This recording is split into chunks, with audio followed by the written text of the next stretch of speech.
Bonjour à tous et à toutes, j'espère que vous allez bien. Aujourd'hui, on se retrouve pour ce nouveau débrief de WWE Raw, juste après Elimination Chamber. Qu'est-ce qui s'est passé? Tout de suite, le débrief, mais juste avant, je vous invite à aimer, à commenter et à partager la vidéo. Tout de suite, le débrief. Et ça a été un peu mollasson parce qu'il y a eu des stars de NXT. On va dire que la WWE a fait un choix de repos sur ses plus gros talents ce soir.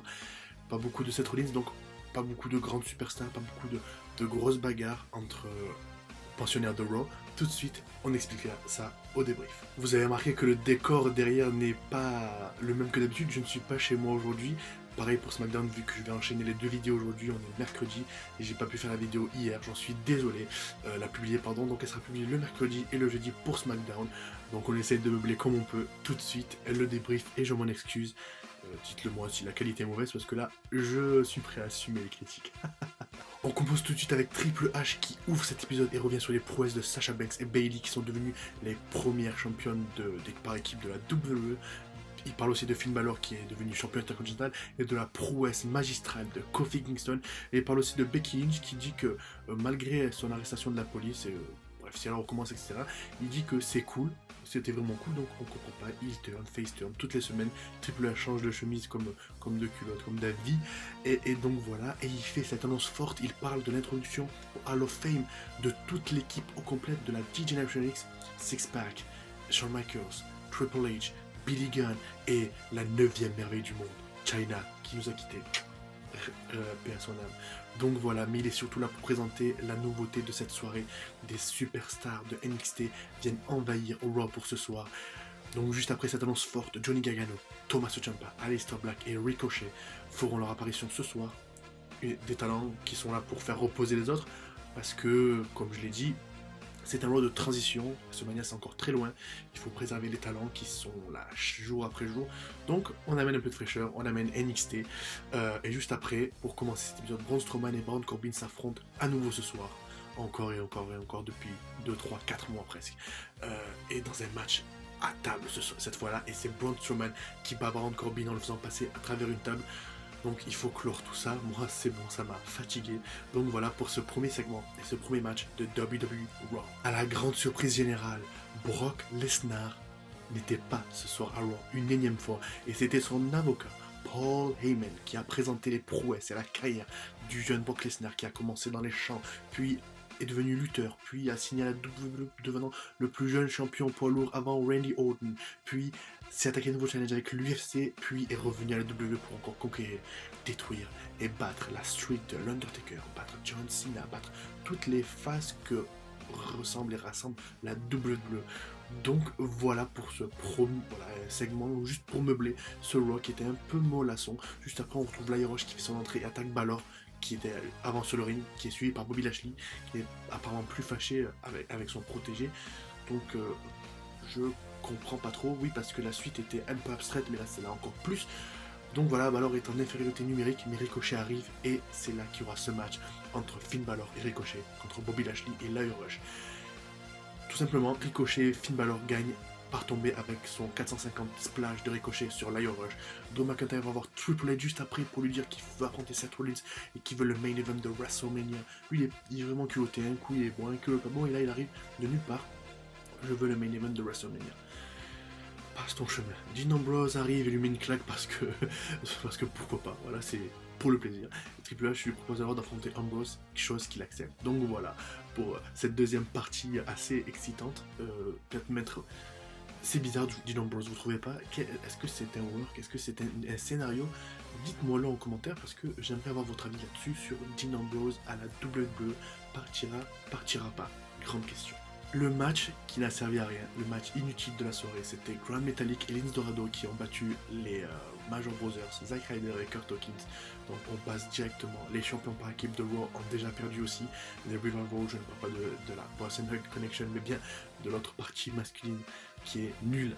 Voilà, j'aime pas de Revival, je n'arrive pas. Je suis désolé, mais là je vais attirer toutes les critiques. Tommaso Ciampa et Johnny Wrestling battent The Revival et ce qui est bien avec le côté positif de voir NXT à Raw ce soir, c'est de voir ces têtes qu'on ne connaissait pas totalement. Vous savez, les gens regardent plus AB1, regardent plus les shows mainstream et ils n'ont pas le temps. Moi, j'ai pas le temps de voir des NXT par exemple, et peuvent s'intéresser un peu à ces talents et dire tiens, je vais voir.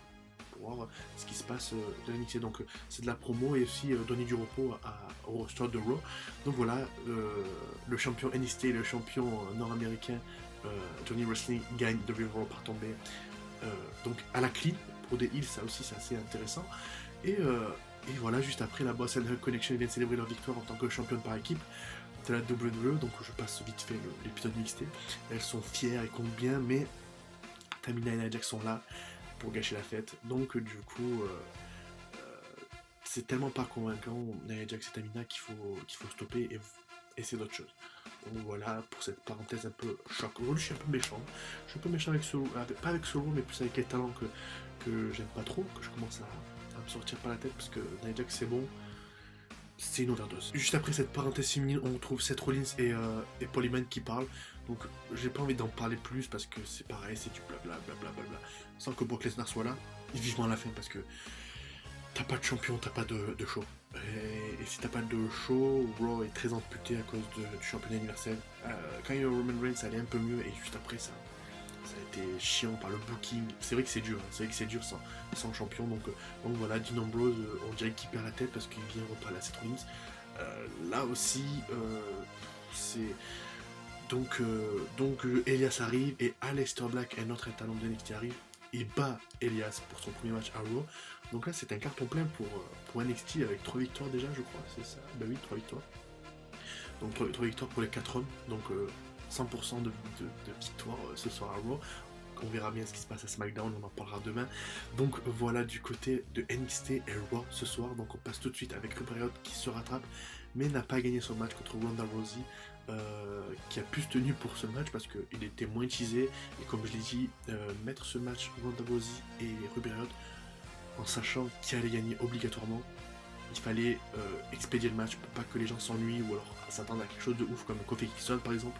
Donc voilà, elle a battu avec l'armbar, un match plus intéressant qui en dit bien plus long sur celui de la veille, de coordonner un peu de blason à Ruby Riott parce qu'elle a dû prendre beaucoup de crédit après ce match. Elle ne gagne pas ce match non plus, mais elle aura le temps de prouver qu'elle pourrait se battre et tenir tête à la championne quelques instants. Un épisode de Raw qui était vraiment rouillé parce que mais voilà, comme je l'ai expliqué, on est à 2 mois de WrestleMania, il faut reposer les talents, donc on appelle d'autres talents de l'NXT. C'est pour ça que c'est très bien fourni et ça a été très bien amené. Ça a été un bon show au final, mais voilà, un show de transition. Et il va falloir un peu s'habituer avec ces longs mois qui arrivent où les talents doivent beaucoup travailler et surtout que les spectateurs ne doivent pas s'ennuyer. Mais voilà, au final, le résultat n'est pas mauvais. En réalité, loin d'être bon, c'est sûr. Les matchs sont dans l'ensemble bien, mais l'ambiance n'y était pas et les silences du public ont vraiment pesé parce que oui, quand t'as des gens moins connus, la pop n'est pas forcément attendue. Donc voilà, moi je l'ai apprécié parce que moi de mon poste de télévision je l'ai apprécié et c'est toujours pareil. Tu ressens pas les mêmes choses à la télé qu'en vrai. Je pense que peut-être qu'en vrai je me serais un peu plus ennuyé par rapport à la longueur du show. Donc voilà, j'espère que ce débrief de WWE Raw vous a plu. Je vous remercie, surtout aimez, commentez et abonnez-vous à la chaîne. On se retrouve demain pour SmackDown mais avec le même t-shirt et la même salle parce que j'enchaîne juste après. Je vous remercie pour le soutien, on est presque à 200 abonnés. Si on peut le faire dans la semaine, là on est 193, si on peut le faire dans la semaine ça serait énorme, ça serait grâce à vous et merci. Peace.